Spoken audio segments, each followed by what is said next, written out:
senggol bacok doyan ribut. Bisnis tanpa ada luhut, bisnis covid ada luhut, sama-sama ada luhut.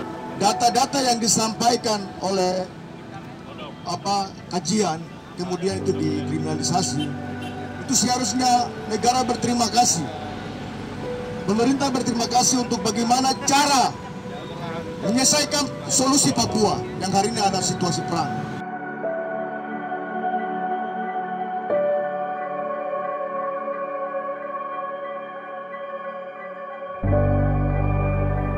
Saya menggarisbawahi yang dilakukan oleh Haris Azhar dan Fathia ini dalam rangka untuk memahamkan publik bahwa ada kekayaan negara, ada harta milik negara yang diduga bisa jadi akan dikuasai oleh segelintir orang. Siapa itu? Nah, itu yang pastinya akan dilihat. Tentunya dalam proses persidangan ini, karena sudah masuk di ranah persidangan, ini suatu cara yang bagus untuk menunjukkan dengan jelas apa sebenarnya yang terjadi. Tentunya saya yakin bukti-bukti yang dimiliki sudah sangat jelas untuk bisa menjelaskan apa penyampaian terkait dengan fakta-fakta yang ada. Tentunya ini bukan sekedar masalah tuduhan atau bukan ya.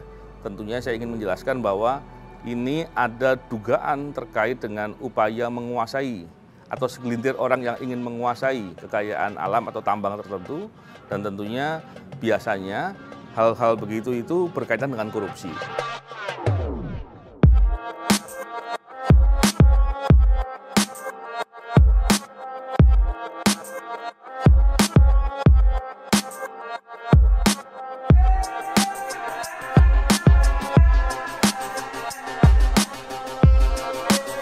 Seperti yang saya katakan tadi bahwa praktek korupsi di sumber daya alam ini besar sekali.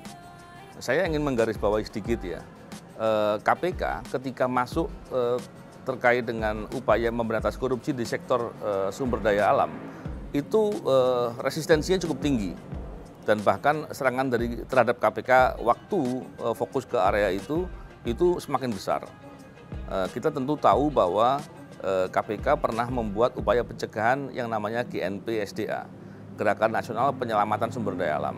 Tapi ketika pimpinannya kemudian dikriminalisasi, maka upaya pencegahan itu berhenti, nggak diteruskan. Dan sampai sekarang nggak pernah diteruskan.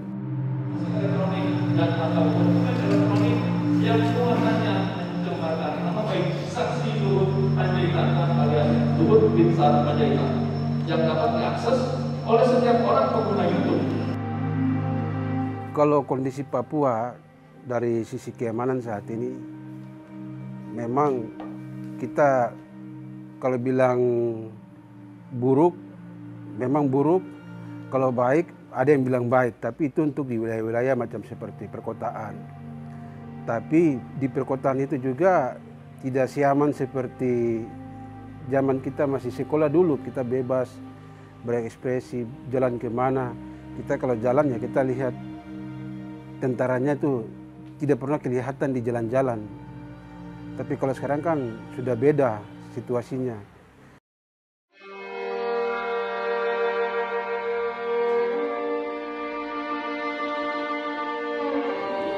Gimana Mil? Lu sudah kerjain apa tadi?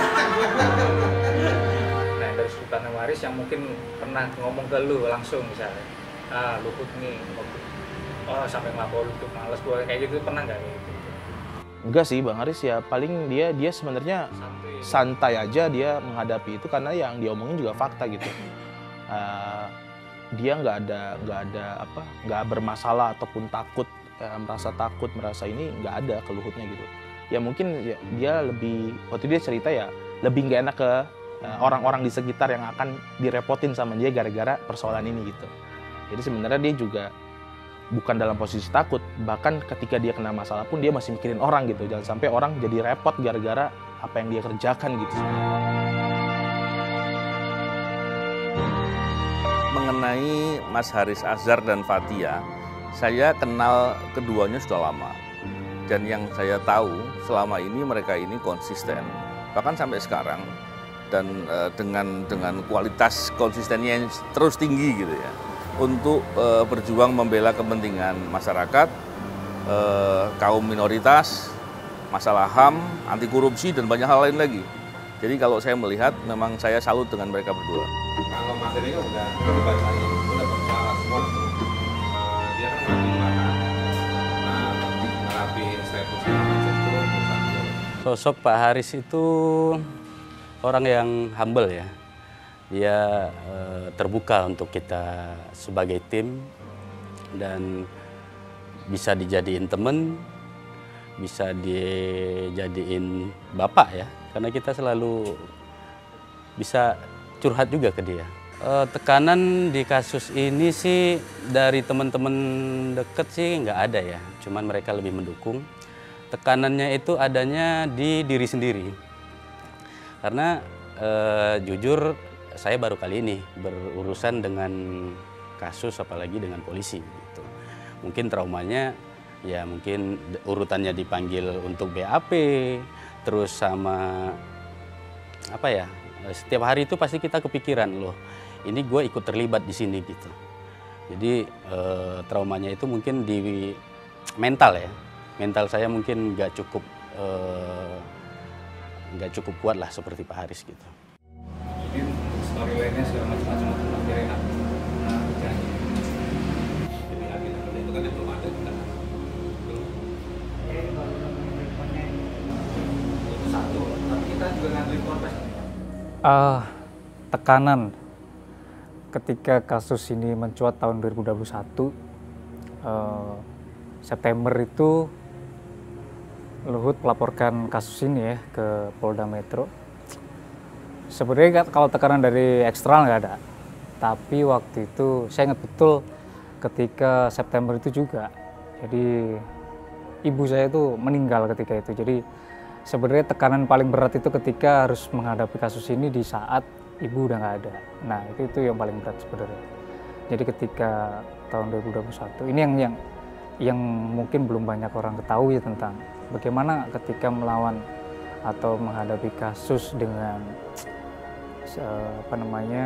dalam tanda kutip kita berhadapan dengan Luhut ya, Pak Luhut. Nah itu salah satu yang paling menjadi tekanan ya ketika menjalani ini tanpa ibu gitu. Nah saya ingat betul ketika itu salah satu yang ngasih perhatian itu adalah Bang Haris. Makanya ketika saya ditanya tentang sosok Bang Haris, ya orang yang care dengan dalam tanda kutip anak buahnya ya, atau partner rekan kerjanya, dia sangat care banget.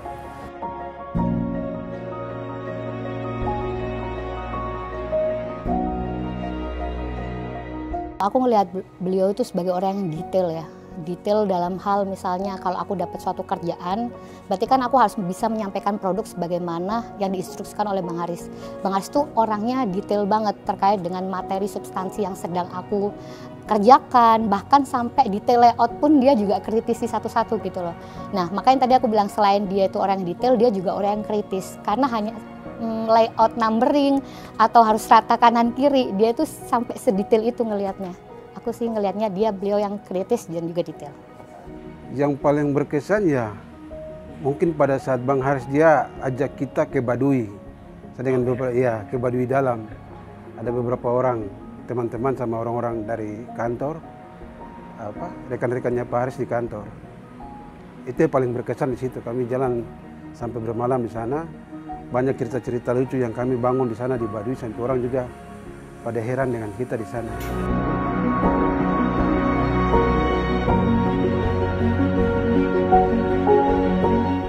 Saya tentunya sangat menghormati dan mengapresiasi keberaniannya dan konsistensinya untuk memperjuangkan kepentingan HAM dan kepentingan anti korupsi tentunya. Dan tentunya saya dalam beberapa hal saya sangat terkesan dengan upaya dia yang walaupun di tengah segala kesulitan dan ancaman ya, tentunya banyak sekali ancaman-ancaman atau hal-hal yang membuat dia yang secara awam, secara umum harusnya sudah pada posisi ya sudahlah, apalagi harus diperjuangkan. tapi konsistensinya dengan segala kesulitan dan kepayahannya, dia tetap mau berjuang. Ini orang yang jarang ada. Pesan gue buat Bang Haris, tempur terus. Bang, jangan takut, lu keren Bang.